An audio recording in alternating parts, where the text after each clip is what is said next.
هوريكم دلوقتي 3 اساور الماظ مميزين جدا، وهستنى منكم في اخر الفيديو تكتبوا لنا انهي واحده منهم عجبتكم اكتر، وتتوقعوا كمان اسعارهم قد ايه. اول اسوره معانا، ودي طريقه تركيب الحجاره اللي انا بحبها، اللي هي الراندوم سيتنج. الباترن بتاع الفصوص بيبقى محطوط بشكل عشوائي، وده بيخلي شكل الاسوره دايناميك، وفي الاخر اللوك بيبقى جامد جدا. تاني اسوره معانا وهي ميكس بين الذهب الابيض والذهب الاصفر، فيها سنتر بيس في النص من الكلوز سيتنج بيخلي الفوكس عليها دايما. والكلوز سيتنج ده طريقه تركيب بتدي شكل الحجر الواحد، بس هما في الحقيقه حجاره كتير صغيره. والاسوره دي مميزه جدا ان هي ممكن تتلبس لوحدها كستيتمنت، او كمان تنفع في الليرنج.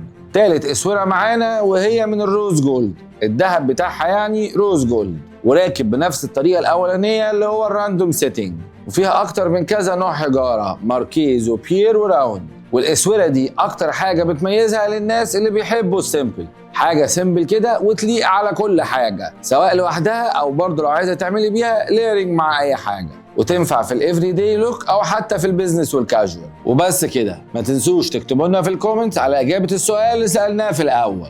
كان معاكم دكتور ياسر الطويل، وده الجواهرجي. سلام.